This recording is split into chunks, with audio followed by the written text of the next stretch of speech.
Sige po, tayo po muna ay manalangin muli. Let's just ask wisdom from the Lord. Thank you, Jesus. Thank you, Lord. Maraming salamat po, Panginoon, sa pagkakataon na ipinagkaloob ninyo sa amin para mapag-usapang muli ang iyong kalooban, kung anong sinasabi ng iyong salita para sa amin ngayong umaga. Dalangin namin, Panginoon, na kami po ay kahabagan ninyong muli. Ang iyong biyaya, Panginoon, ng karunungan ang siyang aming inaasahan. Dahil kung wala ka, Panginoon, hindi namin mauunawaan ang lahat ng ito. Kinikilala po namin that spiritual things are spiritually discerned. Ang mga salita po ninyo, Panginoon, kailangan namin ng karunungan ninyo. We ask, Lord, ng aming pong isipan at puso ay maging bukas sa kung ano mang sasabihin po ninyo sa amin. Alam namin ang lahat ng ito ay makakabuti para sa amin. Bigyan nyo rin kami ng puso na hindi lang marunong makinig, kundi po pusong marunong sumunod sa lahat ng nais ninyo. Amin pong ipinagkakatiwala ang amin pong mga sarili, pinapasakop ang aming buhay sa kung ano man ang naisin po ninyo. We are giving you all glory and all honor. This we pray in Jesus' name. Amen and amen. Pa-volume up ng konti. Ayan, nakalapit yung, ayan. Okay, thank you po. Ngayon pong umaga ay very excited po ako na i-share sa inyo ang linagay ng Panginoon sa aking puso para sa ating lahat, ang kanyang mga salita. I pray po na bigyan ako ng kakayahan ng Panginoon kung paanong sinabi niya ito sa akin ay ganun ko ring maibahagi sa inyo. Mayroon po kaming mga limitasyon, pero ang Diyos ang nagbibigay ng kakayahan sa atin at pangunawa. So hindi lang po ako ang tagapagturo. Ang pangunahing tagapagturo natin ay ang Diyos na nasa sa atin mismo. And I pray po that the Holy Spirit will explain to us kung ano po ang kanyang kalooban para sa atin ngayong umaga. Nais ko pong umpisahan ito sa pagpapakita na ng title ng atin pong pag-usapan ngayon. So the message of the Lord for us this morning, the title is From Nothing to Something. Pagsabi nga po yan, From Nothing to Something. Mga kapatid, minsan po kasi sa buhay natin, dumarating po tayo sa mga punto na pakiramdam natin walang-wala na tayo. Naranasan na po ninyo yun. There are times na talagang parang wala na, parang dead end na. Parang wala ng pag-asa, wala ng opportunity, wala na tayong kakayahan. Pero ang Diyos po, mga kapatid, ay laging may nakahandang himala kahit sa mga panahong iniisip natin na wala na. Kasi po, God can do something out of nothing. No po? From nothing into something. Pero kadalasan po, nahihirapan tayo at natataranta tayo kasi po, akala po natin wala, pero meron. Tandaan po natin yan. Yan po ang buong title ng pag-uusapan natin. Yan lang po ay para hindi natin makalimutan yan. No po? Kadalasan po, natataranta tayo, lumalaki sa isip natin ang problema kasi po akala natin wala, pero meron. Alala niyo po ito? Ayan po. Hindi po ba? Ayan po ay magsasabi sa atin ng isang katotohanan na kadalasan akala natin wala, pero laging may nakahanda ang Panginoon at masasabi nating meron pala. Sometimes we see the things na we are lacking, no po, yung mga wala sa atin. Pero kailangan po nating maintindihan, mga kapatid, kung nasa sa atin ang Diyos, sapat na. Hindi natin pwedeng sabihin wala tayo kasi po kung nasa puso at buhay natin ang Diyos, walang salitang wala sa Diyos. Out of nothing, dun sa akala mong wala, biglang may gagawin ang Diyos. Sino po dito yung may mga karanasan na ganyan, yung wala na, pero meron pala? At yan po ang pag-uusapan po natin ngayon. Tandaan po yan, mga kapatid, kadalasan po, pag iniisip mo wala na, sabihin mo yan sa sarili mo. Akala mo lang wala, pero meron tayong Diyos, siguradong meron yan. No po? Laging merong pag-asa sa atin pong Panginoon. At dyan po tayo iikot po ngayon. Yan po ang title ng ating pag-uusapan. Ipinaisip po sa akin ng Panginoon yan habang binabalikan ko po yung kwento ng pagkalikha ng lahat ng bagay. I'm talking about Genesis po. If you have your Bibles with you po, kindly open them with me in the book of Genesis. Genesis chapter 1. Hindi po mahirap tignan yan dahil yan po ang unang aklat sa Biblia. Chapter 1, verse 1. Balikan po natin ang katotohanang naganap sa tinatawag po nilang pasimula. By the way po, ang Genesis, ang meaning niya ay origin or beginning. Tignan po natin ang sinasabi ng Biblia kung ano po ang nangyari noong pasimula ng lahat ng bagay. Marami pong mga paniniwala ang iba na taliwas dito sa sinasabi ng salita ng Panginoon, pero ako po ay umaasa na tayo po ay kumbinsidong-kumbinsido na may lumikha sa lahat ng bagay. Other people don't believe that. Ang iba po hindi naniniwala sa mga ito, pero tayong mga anak ng Panginoon, anak ng Diyos, alam po natin, ng lahat ng bagay ay nilikha ng Diyos. Basahin po natin yung mga nakasulat po dito. Genesis chapter 1, verses 1, 2, and 3. Ang sabi po dito, nang pasimula ay nilikha ng Diyos ang langit at lupa. Verse 2 po, ang lupa ay walang hugis o anyo. Dilim ang bumabalot sa kalaliman at kumikilos ang Espiritu ng Diyos sa ibabaw ng tubig. Sinabi ng Diyos, magkaroon ng liwanag at nagkaroon nga. Kung may panahon po kayo, mamaya ay pakituloy na lang pong basahin yan sa inyo pong mga tahanan. Pero this morning, we will be focusing on those 3 verses. Pwede ko po sabihin na unang tatlong talata sa kabuuan po ng Biblia. Yung pong pasimula daw. At dito po, sa atin pong pag-uusapan ngayon, 3 punto po ang titignan natin sa mga talatang yan. 3 verses at 3 punto. Una po, pag-uusapan natin ang paglikha ng Diyos sa langit at lupa. That's verse 1, no po. Na magmula sa kawalan, from nothing, ay gumawa ang Panginoon into something great. Number 2 po, pangalawa, titignan natin ang pagkilos ng Diyos kahit sa panahon ng kadiliman. Verse 2 po kasi, dilim ang bumabalot sa mundo, pero may makikita kayo doon, pero kumikilos ang Espiritu ng Diyos. Pag-usapan po natin yan, that's verse 2. And then po, ikatlo, yung pong liwanag na tumapos sa kadiliman, that's verse 3. Pag-usapan natin later po yan. So 3 bagay lang po, 3 punto ang titignan natin sa mga talatang yan. Ulitin ko lang po. Una, yung paglikha ng Diyos sa langit at lupa. Pangalawa, yung may kadiliman nga pero sinasabi ng Bible na kumikilos ang Diyos kahit sa kabila ng kadiliman na yon. And sa verse 3, doon po natin kukunin yung ikatlo, yung nagsalita ang Diyos ng liwanag, tinapos ng liwanag ang kadiliman. Yung po pag-usapan natin lahat. Unahin po muna natin, yung pong sa unang talata, binanggit po ang paglikha ng Diyos sa langit at lupa po diyan. Ayun. Ang sabi po, let's just focus on verse 1, nang pasimula daw po ay nilikha ng Diyos ang langit at lupa. Kung babasahin po natin yan sa English Bible, malamang pong mababasa ninyo ay, in the beginning, God created the heavens and the earth. Isa po yan sa mga verses na memorya ko from Sunday School Department. Bata pa lang po ako, memoryado ko na yan. In the beginning, God created the heavens and the earth. Una ko pong nabasa yan, nalaman yan, minemorize yan, nung pong ako po ay Sunday schooler pa lang. No? Notice po na sinasabi dyan that God existed even before the beginning. May sinasabi pong pasimula, naglikha ang Panginoon, pero bago pa yung pasimula, nandun na siya. Nakuha po ninyo. At yan po, minsan, yung mga ibang tao, kino-question yan.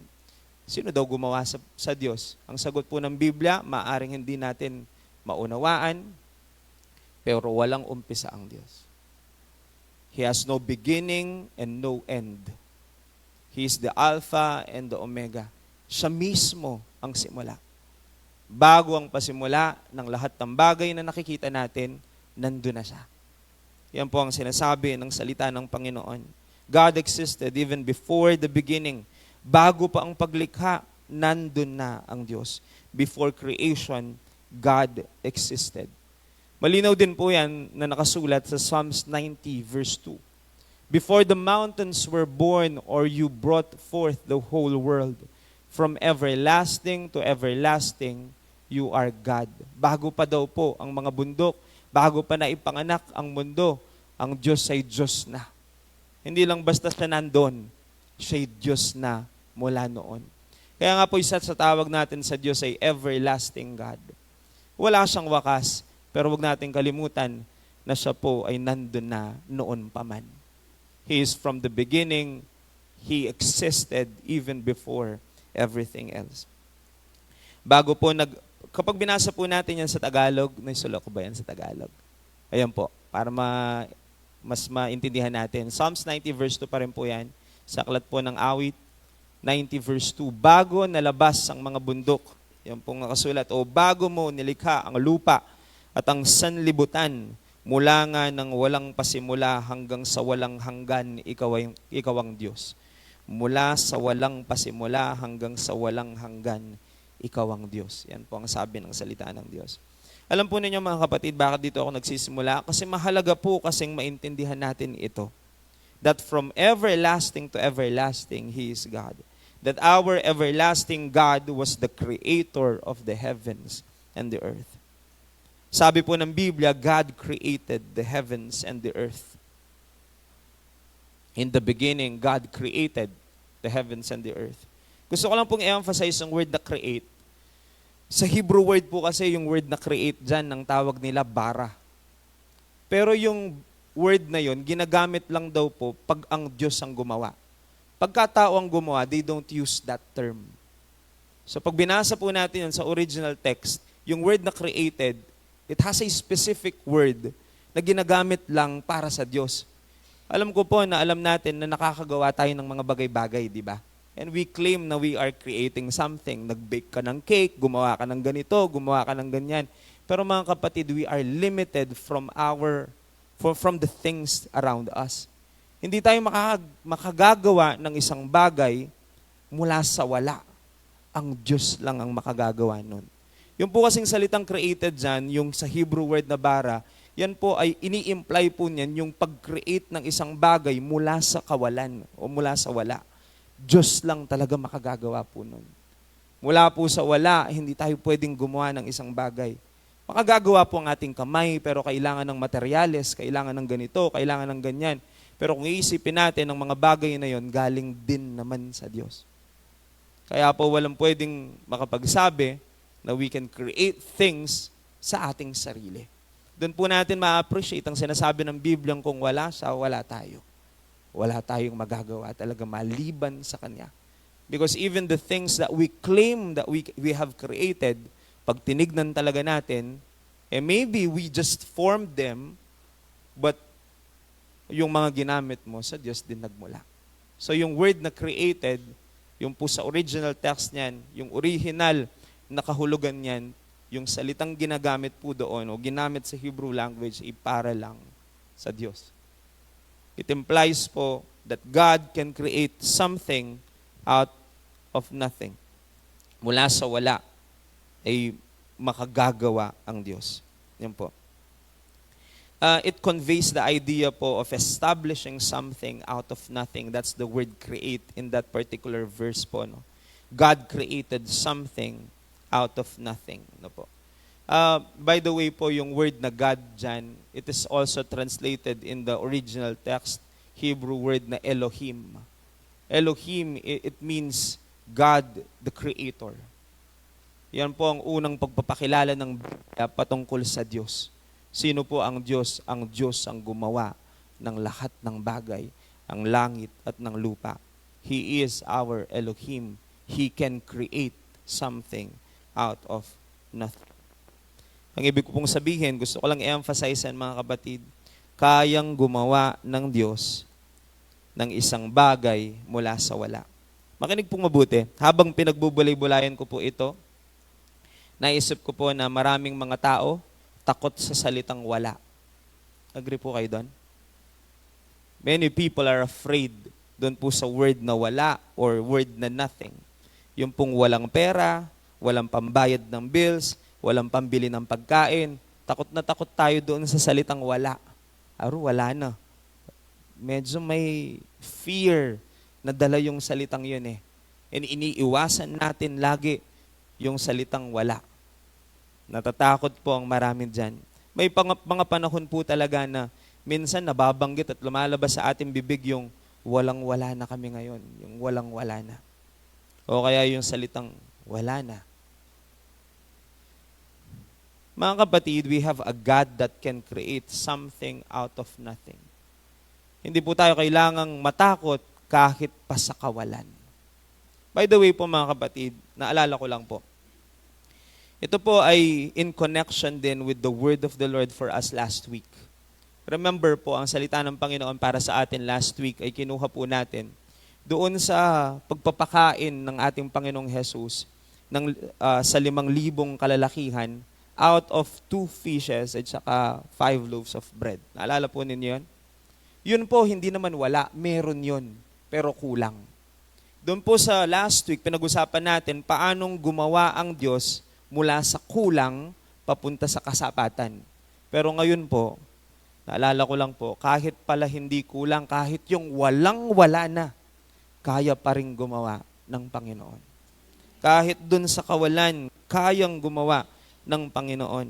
Kailangan lang po tayong manalig sa Kanya. Mga kapatid, ulit-ulitin ko po, madalas natataranta tayo kasi po akala lang natin wala, pero meron. Ulitin ko po yan, mga kapatid. So ang Diyos natin ay kayang gumawa ng isang bagay kahit akala mong wala na. I can just parang list many instances in the Bible na pinatunayan ng Diyos yan. Sa akin pong isipan, I can remember Moses, I can remember David, I can remember Abraham, other characters in the Bible na pinatunayan ng Panginoon yan. I can remember Moses nung panahon po nasa dagat sila. Akala nila dead end na, wala na. Hinahabol sila ng mga Egyptians eh. And ang sa harap nila dagat. Tapos sa likod nila, hinahabol sila. Pwede naman sila pumunta dito. Kasi wilderness po yan, mahahabol sila. Parang walang-wala na. Pero alam po ninyo, kaya talagang gumawa ng Panginoon mula sa wala. At patutunayan po niya yan ng paulit-ulit para malaman lang po natin na mahal niya tayo. Pangalawa po, nais ko pong i-emphasize ang verse 2. Let's go to verse 2. Ang sabi po, ang lupa ay walang hugis o anyo. Dilim ang bumabalot sa kalaliman at kumikilos ang Espiritu ng Diyos sa ibabaw ng tubig. Sa Bible school po, medyo, if I can remember, mga siguro po, 2 buwan namin pinag-usapan ng una't 2 talatang yan. Pero wala po akong panahon para po ipaliwanag sa inyo. Kasi po maraming nagko-question sa amin, o hindi naman nagko-question, nagtatanong, bakit daw po biglang walang hugis o anyo? Di ba kagagawa lang ng Panginoon? Pero para po magkaroon kayo ng idea, there is a gap or time between verse 1 and verse 2. Now, kung papaano katagal ang gap between verse 1 and verse 2, yung panahon sa pagitan niyan, hindi natin alam. Pero may nangyari po dyan, kaya po biglang walang hugis at saka anyo at biglang dilim ang bumabalot sa ginawa ng Panginoon. Verse 1 po kasi, God created the heavens and the earth. Tapos there is a gap or time, tapos biglang lumabas ang verse 2. Hindi sinabi kung anong nangyari sa gap na yon, pero pagdating ng verse 2, dilim nang bumabalot sa mundo at wala pong hugis o anyo ang daigdig. In the Bible school, itinuro po sa amin na maaaring dyan nangyari yung paghuhulog po ng Diyos kay Satan dito sa lupa. Something has happened. But God will never create something that is not beautiful or halos perfect. So when God created the heavens and the earth, beautiful po yan, maganda. There's something na nangyari in between. Pero dito po, focus lang tayo. Medyo malalim po yun, just for you to have an idea. Baka po may question kayo, kaya sinabi ko lang yun. Pero hopefully po, we will have time na ma-explain yun na maayos. Pero let's just focus on verse 2. So may nangyari po, pero sabi dito sa verse 2, ang lupa o mundo ay walang hugis o anyo. Tapos po, dilim ang bumabalot sa kalaliman. There's darkness. Pero kahit po may darkness, May mapapansin po tayo dun sa bandang huli ng talatang yan, kumikilos ang Espiritu ng Diyos. God is moving in the surface of the deep, in the surface of the water. Yan po ang ginamit sa iba't ibang translation ng English. Some English translations use deep. Some other translations use water. Dito po sa Tagalog translation, kumikilos ang Espiritu ng Diyos sa ibabaw ng tubig. Pero I would just like to emphasize po yung salitang kumikilos pa rin ng Diyos. Kahit pa po, merong talagang nakasulat po dyan na may dilim na bumabalot sa kalaliman. God is moving. People say that in times of darkness daw po, maraming nagtatanong na nasaan daw ang Diyos in times of darkness. Narinig ko na po yung ilang beses eh. Noong pandemic lang po, narinig ko na ng ilang beses yan, nasaan daw ang Diyos. Kapag mahirap ang sitwasyon, parang natural sa maraming taong mag-ask na, where is God? Nasaan ang Diyos sa mga panahong ito? Minsan naman po, alam nating may Diyos, pero yung mga tanong na, bakit parang malayo ang Diyos? Bakit parang walang ginagawa ang Diyos? Yung mga ganong klase pong question. Sana po, I hope po, no, may prayer, ay hindi po tayo dumating sa ganong punto na questionin natin ang existence ng Diyos dahil lang po sa kadilimang nadaranasan po natin. Pero mga kapatid, ang katotohanan, na kahit pa po sa panahon ng kadiliman, in times of darkness, God is still moving. Whether you can see it or not, you can feel it or not, God is moving. May kanta nga po tayo eh, even when I don't see it, you're working. And that's true.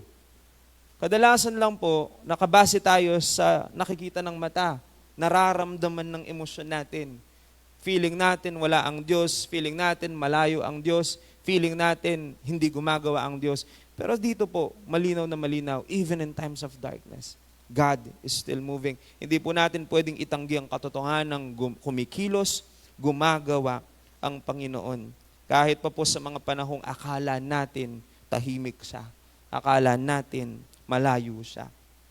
Nakakasiguro po tayo na kahit sa panahon ng kadiliman ng Diyos ay gumagawa at kumikilos para sa ating ikabubuti. Sabi po sa verse 2, pansinin po ninyo, ang lupa ay walang hugis o anyo, dilim ang bumabalot sa kalaliman at kumikilos ang Espiritu ng Diyos sa ibabaw ng tubig. Dilim ang bumabalot sa kalaliman, pero kumikilos pa rin ang Espiritu ng Diyos. Minsan po akala natin di nakikita ng Diyos ang ating kalagayan. Akala po natin napakalayo niya sa panahon ng mga pagsubok. Mga kapatid, kumikilos ang Diyos para sa atin. Madalas po yung akala lang natin yon. At kadalasan yung akala ng tao ay hindi naman nakakasiguro na yun ang katotohanan. Maraming ang napapahamak sa maling akala. We have many things in our mind na akala natin ganito. Especially po patungkol sa Diyos. Pero mga kapatid, totoo po talaga na may mga panahong tahimik ang Diyos. Naranasan na po ninyo yun. Yung you are praying so hard, pero tahimik. There are really times, mapapatunayan ko rin po yan mga kapatid, hindi lang po kayo nakakaranas yan. There are times na, especially nga po, madalas kapag ka nasa mahirap kang sitwasyon, you are praying so hard. Pero makakaranas ka talaga ng time of silence eh. Parang kinakabahan mo ang Diyos eh. Talaga pong, dun sa mga panahon na yon, dun talaga natin mararanasan yung living by faith. Pananampalataya na lang talaga na mabuti ang Diyos eh. Pero we cannot deny the fact that there are silent moments. May mga panahong tahimik ang Diyos. Pero mga kapatid, hindi po yun nangangahulugan na wala siyang ginagawa. Gusto ko lang po sabihin yan. Baka po nasa time kasi kayo na naghihintay kayo at parang tahimik ang Diyos. Mga kapatid, wag natin sanang isipin at i-convert yung pananahimik ng Diyos ngayon sa kahulugang wala siyang ginagawa o hindi kanya pinapansin. Maybe you are just in a time of waiting. The Lord is doing something. Let's just trust Him. Paniwalaan po natin na siya po'y mabuti. Kahit sa panahon na para bagang tahimik ang lahat. Kumikilos ang Diyos mga kapatid. May ginagawa pa rin siya. Naalala ko nga po yung aking anak. Dati po nung dalawa na po palang anak ko, yung aking panganay ay 5 years old na. Pero naalala ko lang po nang siya po ay 2 years old pa lang. Kalilipat lang po namin sa bahay po namin dito sa Manibaog. Nalala ko po siya kasi po yung anak ko, alam naman po ninyo siya, kilala po ninyo siya, very active siya kahit babae. Takbo dito, takbo doon, ng likot-likot, ang ingay-ingay, lalo-lalo na po noong bata siya. Ganun po yung kanyang very jolly, masiyahin. Hindi mo siya may tatago sa bahay, alam mong nandun siya. Ano po? Kasi po, walang patlang yung niya, yung ingay niya, tahimik lang pag natutulog siya. Pero one time po, may ginagawa po kaming mag-asawa sa sala namin, nasa kwarto siya. Biglang tahimik, akala po namin natutulog. Pero hindi pala siya natutulog. Alam po ninyo, ang bata kapag maingay, biglang tumahimik, medyo kakabahan ka rin eh. Kasi kapag po ang bata na talagang tumahimik bigla, hindi po ibig sabihin walang nangyayari. Yan po, sigurado pong may nangyayari at may ginagawa siya kapag po ganun. At talaga naman pong may ginagawa talaga siya. Pagbukas po namin ng pinto ng kwarto, yung pong aming pader na bagong pintura pa noon, ay talaga pong pinagsusulat niya, nag-drawing siya doon. Kaya pala tahimik ka, may ginagawa ka. Alam po ninyo, yung po example lang na hindi po ko mo tahimik, ay walang nangyayari. Minsan po kapag katahimik, medyo ma-excite ka kasi po pag tahimik ang Diyos, mayroon po siyang niluluto para sa iyo. May ginagawa siya para sa atin. Kailangan lang po talaga nating maghintay at manalig, manampalataya sa Kanya. I believe po God is doing something. I believe that in the midst ng ating mga pagsubok, problema, God is moving, God is working. Sabi nga po ng kanta, diba, even when I don't see it, I know that He is still working. Minsan po, akala lang natin walang ginagawa si Lord, pero meron. Yan po yung pangalawa. Pangatlo po, dun sa pangatlong talata, sinabi ng Diyos, magkaroon ng liwanag at nagkaroon nga. By the way po, ikukonekta ko lang ang verse 2 sa verse 3. Sabi ng Bible po sa verse 2, kumikilos daw po ang Diyos. Pag binasa po ninyo yan sa English, hovering yung ginamit. Sa translated sa Tagalog na kumikilos. Hovering. Other translation ng English, which is I think mas klaro doon sa gustong sabihin, brooding ang ginamit. Alam po ninyo yung word na brooding. And in Hebrew, that's the proper term. Ang brooding po ay ginagawa ng mga inahing manok. Pag po sinabing brooding, ito po yung tawag doon? Paglukob nila sa itlog para mapisa. Yung uupuan po nila ang itlog. Brooding ang tawag po doon eh. So, yun po, yung word na kumikilos ang Diyos, ibig pong sabihin, tahimik lang ang Diyos. He is doing something, pero hindi natin alam kung ano ang ginagawa niya. Pero siguradong may ginagawa siya. At pagkatapos ng takdang panahon, natapos po yung pong waiting period at biglang nagsalita ang Diyos. Ano po ang sabi ng Panginoon? Listen po, verse 2, God is moving eh. Wala pa, tahimik pa. He is moving, kumikilos ang Diyos. Pero dumating ang takdang panahon na siya po ay nagsalita. The first time that God opened His mouth, ang sabi niya, magkaroon ng liwanag at nagkaroon nga. Sabi ng verse 2, ang problem is darkness. There's darkness in that time. Pero nang unang bigkas at buka ng bibig ng Diyos, kaagad-agad po ang solusyon dun sa problema ay dumating. Kadiliman ang solusyon, liwanag.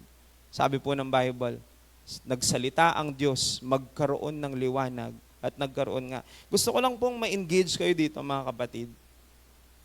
Can you just imagine? Darkness is all around. Hindi ko po alam kung gaano kakapal ang dilim nun. Pero I think po, kung walang liwanag, talagang madilim na madilim. I think po, nakaranas na lahat tayo na makapunta sa isang lugar na talagang madilim na madilim. Can you just imagine, ganun ang sitwasyon, biglang may nagsalita, magkaroon ng liwanag. Yung pong liwanag, isang kisap mata lang po yun. Paano po kaya kumalat ang liwanag? Pero sigurado ako, tinapos ng liwanag ang kadiliman. Nang sagsabi po ang Panginoon na magkaroon ng liwanag, out of His mouth, nagkaroon nga ng liwanag. Hindi ko po ma-imagine eh. Actually po, nung binabasa ko yan, kahit gusto kong imaginein, hindi ko ma-imagine kung paano yan. Pero sigurado po ako, kagilagi-lalas ang nangyari. Niisip ko lang po, paano kaya yun? Bigla pong nagkaroon ng liwanag mula sa kadiliman. Liwanag po.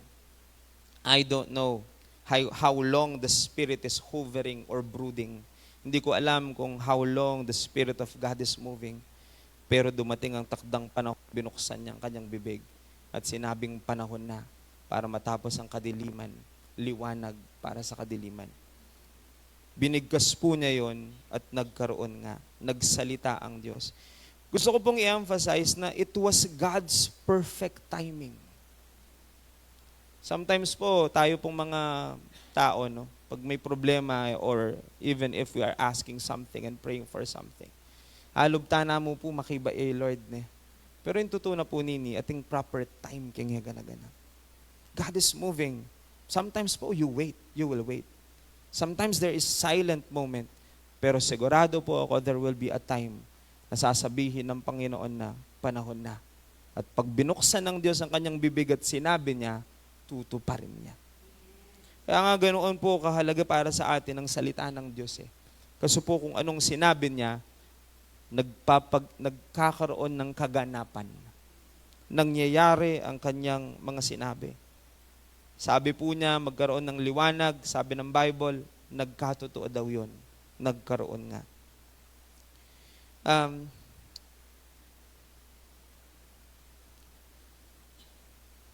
Nananalangin po ako na maintindihan po natin ito kasi po, i-connect ko siya sa spiritual na kalagayan. May mga pagkakataon po talaga sa buhay po natin that we feel like we are in darkness. Pero tandaan po natin mga kapatid, ang kadiliman, di pwedeng talunin ng kadiliman ng liwanag. At ang liwanag po, nanggaling talaga sa Diyos. Kahit po sa pasimula pa. God is connected to light. At sabi po ng banal na kasulatan, He is the light. Kung papansinin po ninyo in the book of Matthew, in the New Testament, pag pinansin po natin, ang mga nakasulat po doon, may mga verses doon nagsasabing sa ang ilaw ng sanlibutan. We are talking about God speaking light to the world, to the earth. Pero sabi ng Matthew, He is the light of the world. Siya daw po ang tunay na ilaw. Sa kadiliman pong dulot ng takot at pangamba, tandaan po natin mga kapatid, may liwanag ang Diyos ang kaliwanagan. I pray po na maunawaan po natin ito. Di ko po alam kung paano ko sasabihin, pero I ask the Lord na i-guide po tayo. Kung ano man pong nangyayari mga kapatid, pag po yung biyeta mo, feeling tamo ating dalumdum. You can speak the word of the Lord. You can say, let there be light in Jesus' name. If you feel po na may kadilimang bumabalot, takot, pangamba, bumabalot sa ating isip at puso, hinto ka muna. At sabihin natin, let there be light in Jesus' name. Because Jesus is our light. Kahit po sa personal nating buhay, ang liwanag ng Diyos, ang panalangin ko pong magningning sa buhay natin. Kaya nga po, lahat ng tao, kung nasa sa atin si Kristo, wala dapat kadiliman sa ating buhay. Kasi po kung nasa ng Diyos, siguradong susunod ang kaliwanagan. Because He is the light. Kung dumadaan man po tayo sa madilim na yugto ng ating pong buhay, to be specific po, kahit po, halimbawa sa pamilya, halimbawa nasa madilim na yugto kayo ng relasyon ninyong mag-asawa, o kaya relasyon ninyo sa inyong mga anak, kapag natutulog na po sila, mananalangin ka, pwede mong deklara, let there be light in my family in Jesus' name. We can say that kasi po that's the word of the Lord. At talaga naman pong sa lahat ng kadiliman, liwanag ang tugon ng Diyos. Lagi. We can declare that. We can exercise yung pong authority na binigay sa atin ng Panginoon. We can claim His words anytime. Panampalatayanan po natin. Sa kadiliman may katugunan, laging kaliwanagan ang Diyos. I remember po in the book of John, chapter 8, verse 12, though hindi ko na po naisulat dyan. Ang sabi po ng Bible dito sa talatang ito, John 8:12, muling nagsalita si Jesus sa mga tao, sinabi niya, ako ang ilaw ng sanlibutan. Ang sumusunod sa akin ay magkakaroon ng ilaw sa kanyang buhay at di nalalakad pa sa kadiliman. Yan po ang sabi ng Bible. Ulitin ko lang po yan para po makuha natin at mag-sink in sa atin. Nagsalita si Jesus sa mga tao. Sinabi niya, ako ang ilaw ng sanlibutan. Ang sumusunod sa akin ay magkakaroon ng ilaw sa kanyang buhay at di nalalakad pa sa kadiliman. I don't know po kung malinaw sa inyo ang talatang ito, pero I want you to appreciate ang pagiging ilaw ng Diyos sa ating pong buhay. Kaya hindi po tayo dapat matakot sa dilim eh. Maraming tao takot sa dilim, di po ba? There are many people are afraid sa darkness. Pero tayo pong mga anak po ng Panginoon, hindi tayo dapat matakot sa kahit anong bagay, kahit kadiliman. Kasi po laging may liwanag sa ating Panginoong Jesus. Naalala ko po kapag madilim, nagpapatulong ka pa di ba? Halimbawa po yung banyo, gatsuka rin, madalumdum. Tawari man itong ang kayabe mo, may papakailila po rin kahit ng abetagin. Pag po kasi mag-prayer meeting kami, ang kaya manuki ka pa ang abe mo. O kaya naman po pag sa daan, di po ba? Matapang ka pag may kasama, lalo pa po kung madilim. Sino ba namang gustong maglakad sa dilim ng mag-isa? Pero bukod po sa alam natin na hindi tayo nag-iisa kailanman dahil kasama natin ang Diyos sa lahat ng pagkakataon, pero hindi tayo dapat matakot sa kadiliman kasi po may liwanag sa atin. Nasa sa atin ang Panginoon at ang Panginoon ang liwanag po natin. At gusto ko lang po sabihin yan, sabi kasi ng Biblia, pagka daw po tayo ay sumusunod sa Panginoon, sabi dito sa John chapter 8, magkakaroon ng liwanag ang ating buhay. Hindi na tayo lalakad sa kadiliman. Iniisip ko po yan kung paano yun. Magliliwanag ang ating buhay. Parang Meralco po yun, no? Ang dating niya. Pero may liwanag talaga daw, sabi ng Biblia. Iniisip ko po yan, ang application niyan at implication ng sinabi ng Panginoon na yan. Mga kapatid, ito po. Ano lang po ito, naalala ko lang bigla. Kung tayo po ay nagiging liwanag, kapag nasa atin ang Diyos, kasi po siya ang tunay na liwanag and we reflect His light, di po ba dapat kahit saan tayo magpunta, lumiliwanag din? Just try to analyze that. Tandaan po natin mga kapatid, normal talagang ang mundo madilim. At yan po talagang description ng Bible. World, yung pong mundo, marami talagang darkness dyan. Sa workplace ninyo, sa school ninyo. Labas ka lang ng bahay, sa kapitbahay, you can see, buksan po TV at saka radio, Facebook, makakita ka ng kadiliman all around, darkness. Kasi po yan talaga yung nangyayari kapag wala ang Diyos sa tao. At yan naman po talagang nakikita natin, kadalasan, hindi natin maiwasang makakita ng mga ganyan. Pero mga kapatid, yes ko lang pong ipaalala sinasabi ng Biblia, tayo daw po yung nagiging liwanag. Kapag ka po ikaw ay nandyan, sa workplace mo, nandyan ka na pero madilim pa. Palagay ko po may problema. Naku po ninyo. Kasi po kung halimbawa ako ay napadaan sa isang bahay, gabi, madilim.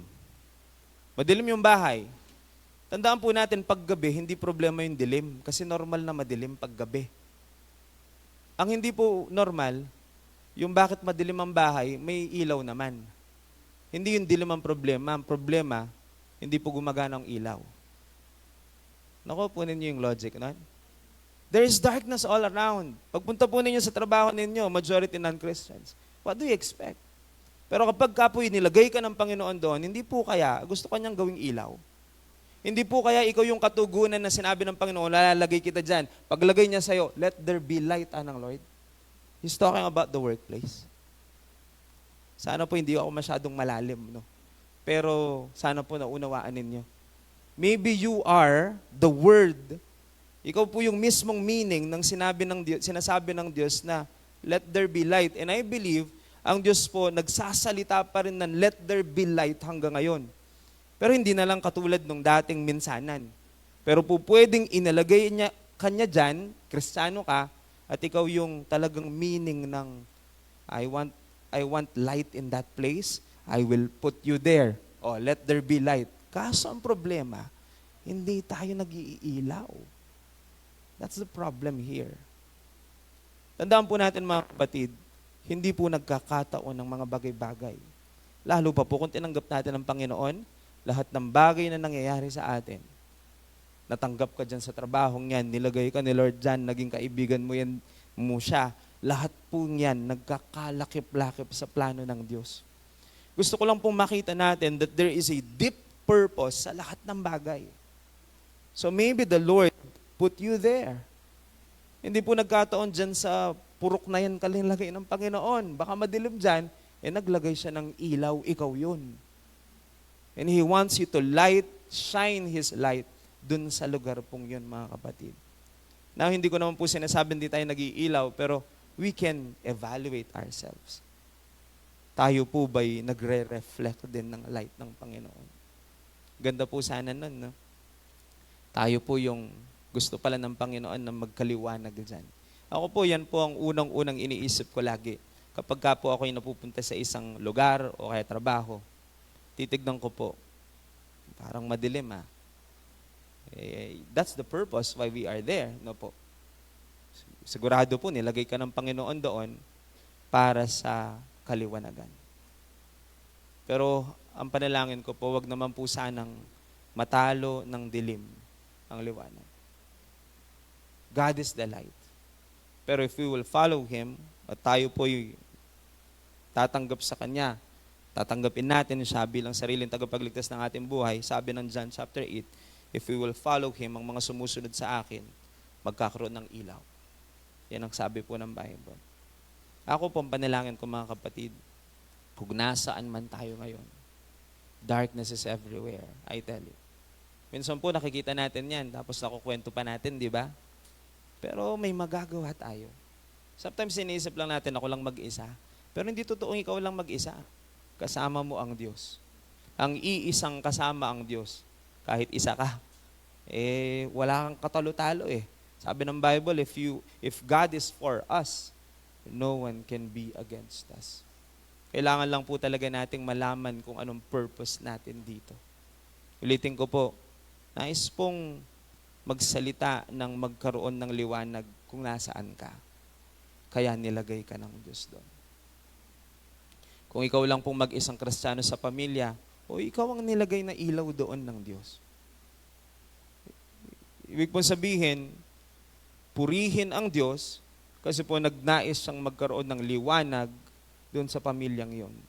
At sigurado pong magpapadala siya ng tao para doon. I think po, yung pare-pareho tayo ng storya. Di po ba nung nasa kadiliman pa tayo at di natin kilala ang Panginoon, nagpadala ang Diyos ng ilaw. Ang Diyos ang ilaw talaga, pero gumamit siya ng tao para mag-reflect ng ilaw ng Diyos sa atin. Kung wala pong ganoon, mga kapatid, sana po hanggang ngayon nasa dilim pa po tayo. Pero ngayon po panahon natin ngayon. Na marami po dyan, nasa kadiliman, we can go there. Hindi po para makipagtsismisan, makipagkwentuhan lang, pero para magbigay ng liwanag, magbigay po ng lakas ng loob para sa mga tao na parang feeling nilang wala ng pag-asa. Sometimes po, we are the answered prayer of those people. And God, I believe God wants to use each and every one of us. Hindi lang po mga pastor, mga kapatid, hindi lang po mga deacons, mga leaders dito. Ang tinawag bilang maging ilaw at gagamitin ng Panginoon para magbigay ng kaliwanagan sa mundo. Tayo pong lahat ay tinawag para dito. And I can just imagine, napakarami po natin dito. Kung sisindihan lang natin lahat ng ating ilaw, di po bang liwaliwanag? Pero the problem is, hindi po alam ng mga tao yan, o kung alam man, hindi ginagawa ng mga Kristiyano ang dapat gawin. Hindi lang po basta sa bibig, kailangan ipakita rin sa buhay, kilos at gawa.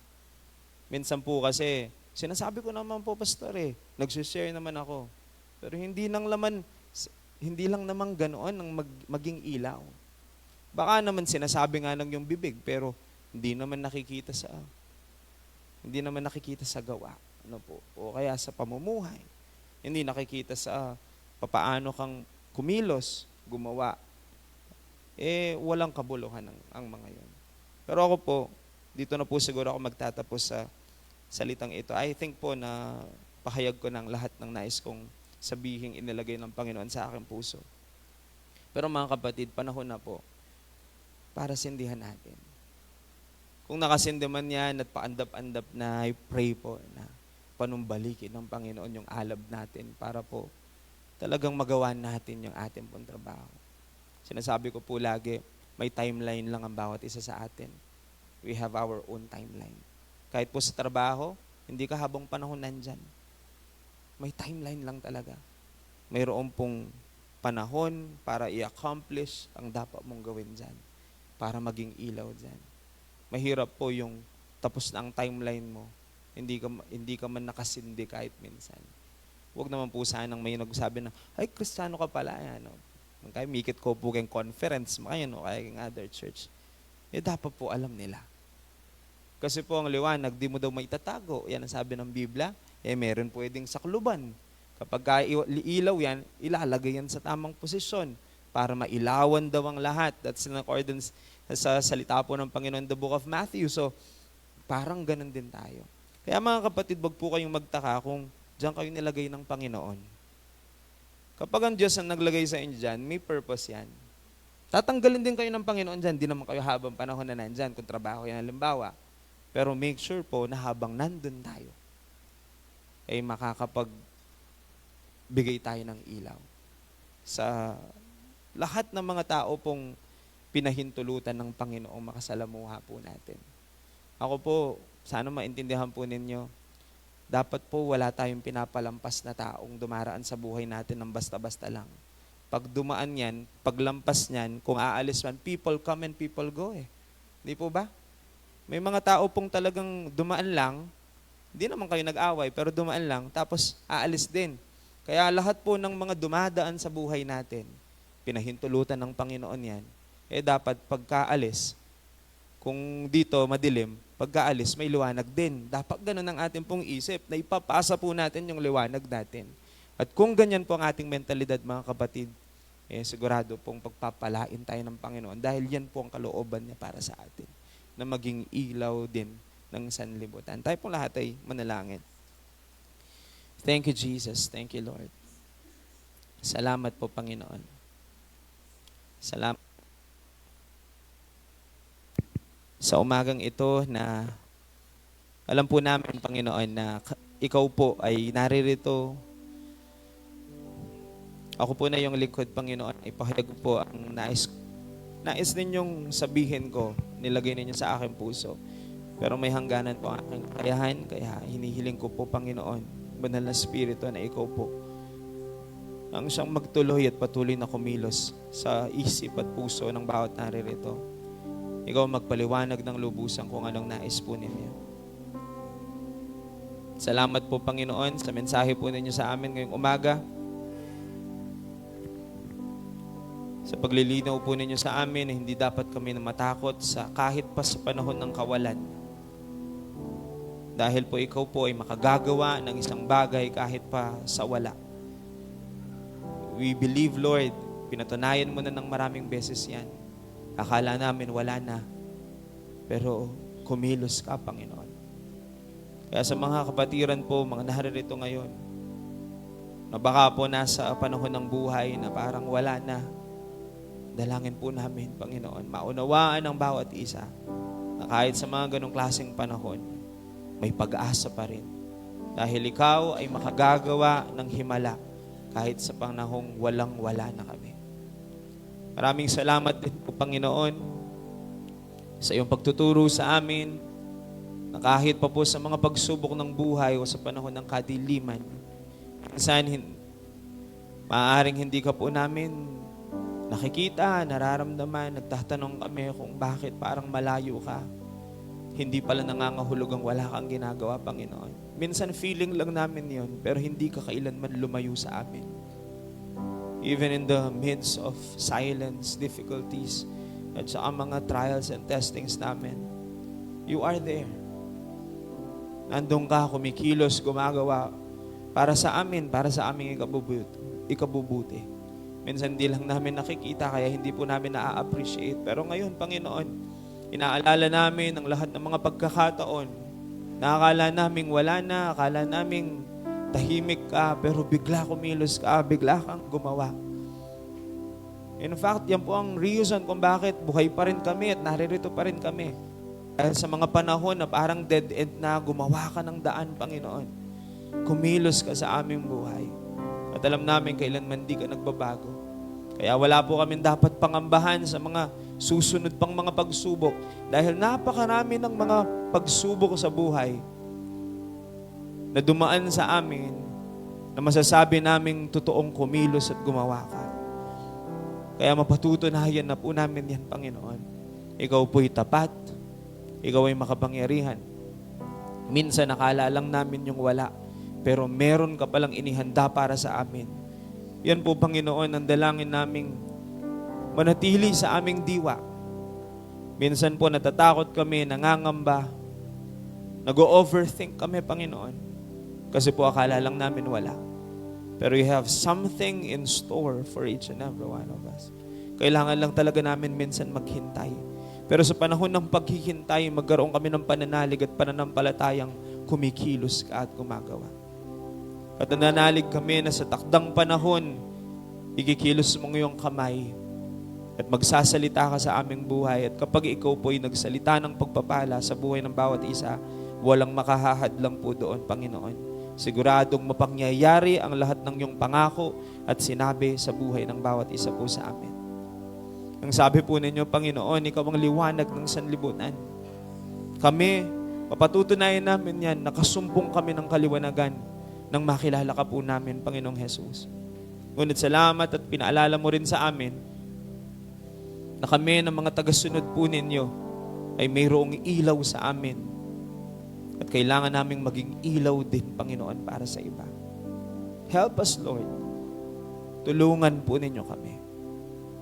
Alam po namin na hindi po laging madali ang tumayo para sa katwiran at kabanalan. Pero kung yun po, Panginoon, ang kailangan para po magkaroon ng kaliwanagan sa kung saan man kami naroroon, bigyan mo kami ng tapang, bigyan mo kami ng kakayahan na magawa po ang lahat ng ito. Panginoon, maraming salamat po sa lahat ng iyong mga turo sa amin. Ito po ay tinatanggap po namin bilang kapahayagan ng iyong pag-ibig sa amin. Mahal mo kami, kaya po tinuturuan mo kami kung paanong mamuhay ng tama at kalugod-lugod sa inyo. And we want to say that we appreciate, Lord. Nakikita po namin yan. Tinuturing naming pagpapala ang pagtutuwid ninyo sa amin. Dahil ito po'y simbolo ng iyong pag-iibig sa bawat isa sa amin. Patuloy ka po, Panginoong, mangusap sa bawat isa po na naririto. Kami po'y nasa bahagi na ng pag-alala po sa ginawa ninyo sa krus ng Kalbaryo sa pamamagitan ng Holy Communion namin. Dalangin namin ang paglilinis po ninyo sa aming puso, patuloy na paglilinis sa aming isipan. Nang sa gayon, magawa po namin ang bagay na ito sa katanggap-tanggap na kapamaraanan, Panginoon, sa inyong banal na harapan. Ang aming gagawin ay maging act of worship namin para sa inyo. Nakalugdan ninyo, matuwa ka sa iyong makikita, Panginoon. Marami pong salamat. While we are doing this, I ask, Lord, na patuloy ka pong kumilos, mangusap sa bawat isa pong naririto. Ito ang aming dalangin sa pangalan ng aming Panginoong Jesus. Amen at amen.